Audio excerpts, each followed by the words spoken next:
ನಮ್ಮ ಸರ್ಕಾರ ಮುಖ್ಯಮಂತ್ರಿಗಳು ಏನು ಮಾಡಿದ್ದಾರೆ? ನೀವು ಹೇಳಿದ್ದೀರಿ ಅಗಾರವಾದಂತ ಆರೋಪಗಳು ನನಗೆ ಗೊತ್ತಾಗಿದೆ ಅಂತ ತಿಳಿಸಿದ್ದಾರೆ. ಏನು ಗೊತ್ತಾಗಕ್ಕೆ ಏನಾದ್ರು ನಿಮ್ಗೆ ಎನ್ಕ್ವೈರಿ ಮಾಡಿದ್ದೀರಾ? ಇಲ್ಲ ಯಾರು ಎನ್ಕ್ವೈರಿ ಮಾಡಿ ಏನಾದ್ರು ಒಂದು ರಿಪೋರ್ಟ್ ಕೊಟ್ಟಿದ್ದಾರಾ? ಅಧಿಕಾರಿಗಳು ಕೊಟ್ಟಿದ್ದಾರೋ, ಲೋಕಾಯುಕ್ತ ಕೊಟ್ಟಿದ್ದಾರೋ, ಯಾರು ಕೊಟ್ಟಿದ್ದಾರೆ ನಿಮ್ಗೆ? ಗವರ್ನರ್ ಸಾಹೇಬ್ರೆ, ಇವತ್ತು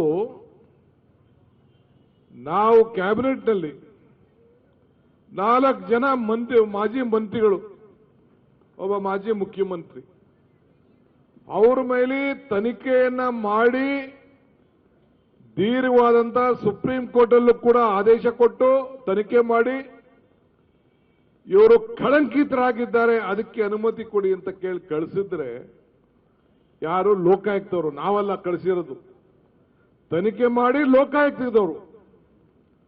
ಅದನ್ನ ಏನು ನೀವು ಶೋಭಾ ಅಂತೀನಿ, ಯಾರು ಜೊಲ್ಲೆಯವರು, ನಿರಾಣಿ, ಇವರು ಜನಾರ್ದನ್ ರೆಡ್ಡಿ, ಮತ್ತೆ ಜನತಾದಳದ ಅಗ್ರಗಣ್ಯ ನಾಯಕ ನವರಂಗಿ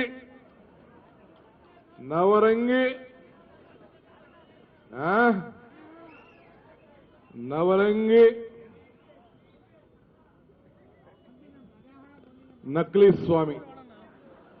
ಯಾವ ನವರಂಗಿ ನಕಲಿ ಸ್ವಾಮಿ?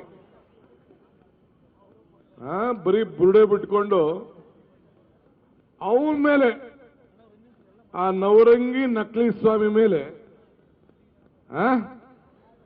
ಮುಖ್ಯಮಂತ್ರಿಗಳಾಗಿದ್ದಂತ ಸಂದರ್ಭದಲ್ಲಿ ಅಧಿಕಾರ ನೀನು ಹಿಂಗ್ ದುರುಪಯೋಗ ಮಾಡ್ಕೊಂಡಿದ್ಯಾ ಅಂತ ಲೋಕೋಪಯೋಗಿ ಇದು ಲೋಕಾಯುಕ್ತ ಮಾಡಿ ತನಿಖೆ ಮಾಡಿ ಕಳಿಸಿದ್ರೆ, ಗವರ್ನರ್ ಸಾಹೇಬ್ರೆ ಯಾಕೆ ನೀವು ಪ್ರಾಸಿಕ್ಯೂಷನ್ ಪರ್ಮಿಷನ್ ಕೊಡ್ಲಿಲ್ಲ?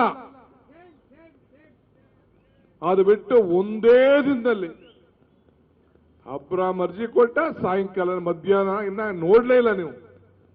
ನಾವು ರಿಪ್ಲೈ ಕೊಟ್ಟಿದ್ದೀವಿ, ಅದು ಓದಲಿಲ್ಲ ನೀವು. ತಕ್ಷಣ ನೀವು ಶೋಕಾಸ್ ನೋಟಿಸ್ ಅನ್ನು ಕೊಟ್ಟಿದ್ದೀರಿ. ಈ ಸಂದರ್ಭದಲ್ಲಿ ಹೇಳಲಿಕ್ಕೆ ನಾನು ಬಯಸ್ತಾ ಇದ್ದೇನೆ, ಈ ಸರ್ಕಾರ ಏನು ಈ ನಾಯಕರುಗಳು 10 ತಿಂಗಳಲ್ಲಿ ಕಿತ್ತಾಕ್ತೀನಿ ಅಂತ ಏನು ಹೊರಟಿದ್ದಾರೆ ಬಿಜೆಪಿಯವರು, ನಿಮ್ಮನ್ನ ಉಪಯೋಗಿಸಿಕೊಂಡು ಏನು ಪ್ರಯತ್ನ ಮಾಡ್ತಾ ಇದ್ದಾರೆ, 10 ಜನ್ಮ ತಾಳಿದ್ರು ಸಾಧ್ಯ ಇಲ್ಲ. 10 ವರ್ಷ ಈ ಸರ್ಕಾರ ಬಲಿಷ್ಠವಾಗಿರ್ತದೆ. ಮಂತ್ರದಿಂದ ಮಾವಿನಕಾಯಿ ಉದುರಿಸಲಿಕ್ಕೆ ಸಾಧ್ಯ ಇಲ್ಲ. 7 ಕೋಟಿ ಜನತೆಯ ಪರವಾಗಿ ಆಶೀರ್ವಾದವನ್ನು ಕೊಟ್ಟು 136 ಜನನ ಕಳಿಸಿ ಇವತ್ತು ಆಯ್ಕೆಯಾಗಿ ಈ ರಾಜ್ಯದ ಜನತೆಯ ಸೇವೆಯನ್ನು ಮಾಡ್ತಾ ಇದ್ದೀರಿ.